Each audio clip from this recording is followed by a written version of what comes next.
जो बीत गई सो बात गई।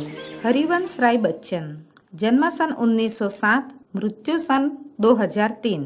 हालावादी कवि हरिवंश राय बच्चन का जन्म उत्तर प्रदेश के इलाहाबाद में हुआ था। हरिवंश राय जीवन के राग विरागी, मस्ती और विषाद के कवि हैं। उनके प्रमुख काव्य संग्रहों में मधुशाला, मधुबाला, मधुकलश, निशा निमंत्रण, एकांत संगीत, आकुल अंतर, मिलन यामिनी और सतरंगिणी प्रमुख है। प्रस्तुत कविता सतरंगिणी नामक कविता संग्रह से ली गई है। इस कविता में कवि ने जो बीत गया उसके पीछे व्यर्थ में शोक न करने की बात को महत्व दिया है। जो बीत गई सो बात गई। जीवन में एक सितारा था, माना वह बेहद प्यारा था। वह डूब गया तो डूब गया, अंबर के आनंद को देखो, कितने इसके तारे टूटे, कितने इसके प्यारे छूटे। जो छूट गए फिर कहाँ मिले, पर बोलो टूटे तारों पर, कब अंबर शोक मनाता है। जो बीत गई सो बात गई। जो तुम पर बीतती है वह आई गई बात हो गई है। वह बात हमेशा के लिए समाप्त हो गई है। ऐसा मानकर उसे भूल जाना ही अच्छा है। माना कि तुम्हारे जीवन में कोई ऐसा था जो तारे की भांति चमक रहा था और तुम भी उसे बहुत चाहते थे। तारे की तरह चमकता हुआ वह व्यक्ति तारे की तरह डूब गया तो डूब जाने दो। जो दुनिया से चला गया उस पर शोक मत करो।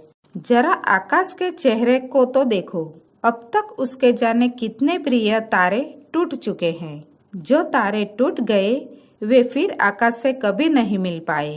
परंतु क्या आकाश कभी अपने उन टूटे हुए तारों पर शोक मनाता है? जिस तरह आकाश अपने उन बिछड़े हुए तारों को भूल जाता है, उसी तरह भी अपने प्रिय व्यक्ति के विछोह को भूल जाओ, क्योंकि जो बात बीत गई वह हमेशा के लिए समाप्त हो गई। 2. जीवन में वह था एक कुसुम, थे उस पर नित्य निछावर तुम। वह सूख गया तो सूख गया, मधुवन की छाती को देखो, सूखी कितनी इसकी कलियां, मुरझाई कितनी वल्लरियां, जो मुरझाई फिर कहाँ खिली। पर बोलो सूखे फूलों पर, कब मधुबन शोर मचाता है। जो बीत गई सो बात गई। माना कि तुम्हारे जीवन में कोई ऐसा था जो तुम्हें फूल की तरह प्रिय लगता था और तुम उस पर हमेशा न्योछावर होते थे। तुम उसकी प्रसन्नता में ही अपनी प्रसन्नता मानते थे।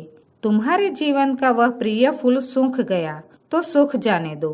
जरा मधुवन के सीने को तो देखो, अब तक मधुवन की जाने कितनी कलियां सूख चुकी है और जाने कितनी लताएं मुरझा चुकी है।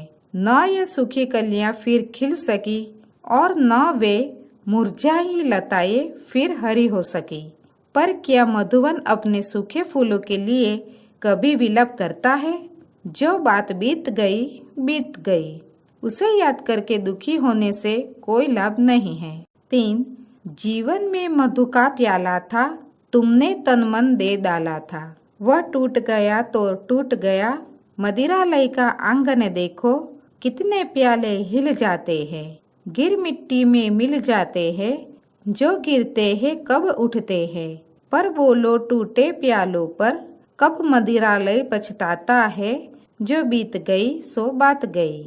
माना तुम्हारे जीवन में मदिरा का एक ऐसा प्याला था जिस पर तुमने अपना तन मन न्योछावर कर दिया था, अर्थात वह तुम्हारे जीवन का एक अंग बन गया था।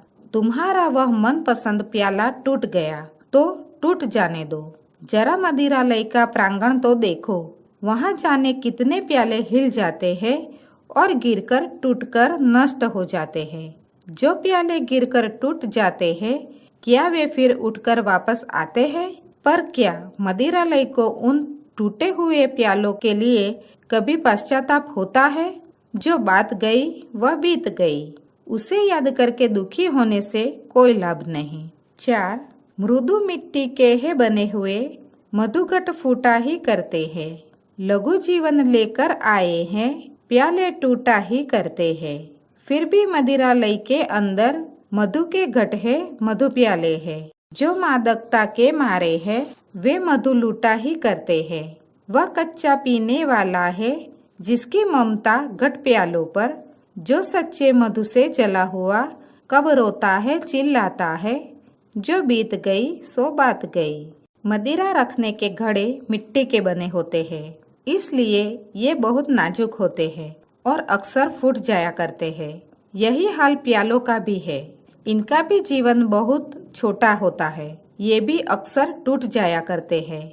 फिर भी मदिरालय के अंदर मदिरा इन घड़ों में ही रखी जाती है और लोगों को मदिरा प्यालों में ही दी जाती है।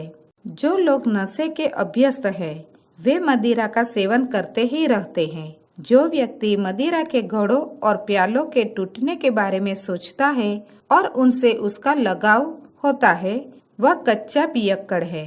जो सच्चे अर्थों में मदिरा का सेवन करने वाला होता है, वह मदिरा के घड़ों और प्यालों के टूटने पर रोता चिल्लाता नहीं है। जो बात बीत गई वह बीत गई, वह हमेशा के लिए समाप्त हो गई।